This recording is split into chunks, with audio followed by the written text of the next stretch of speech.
ওয়ালাকিয়ার শাসক Vlad Dracula, যিনি Vlad the impeller নামেই পরিচিত, তার নিষ্ঠুরতার জন্য ইতিহাসে কুখ্যাত। অন্যদিকে সুলতান মেহমেদ খান ছিলেন একজন ন্যায়পরায়ণ ও দূরদর্শী শাসক। ভ্লাদ আইনশৃঙ্খলা রক্ষার নামে হাজার হাজার মানুষকে নির্মমভাবে হত্যা করতেন।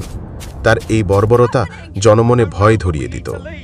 ভ্লাদের শৈশব কেটেছিল অটোম্যানদের হাতে বন্দী থেকে। সেখানে তিনি যুদ্ধকলা শিখলেও তার চরিত্রের নিষ্ঠুরতা কোনো অংশে কমেনি।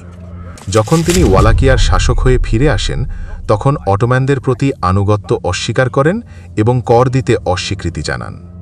সুলতান মেহমেদ খান যখন এই অবাধ্যতার খবর পান, তখন তিনি শান্তি ও শৃঙ্খলা ফিরিয়ে আনতে বিশাল বাহিনী নিয়ে ওয়ালাকিয়ার দিকে অগ্রসর হন। মেহমেদ চাননি রক্তপাত হোক, কিন্তু ভ্লাদ তার পথ কঠিন করে তোলেন।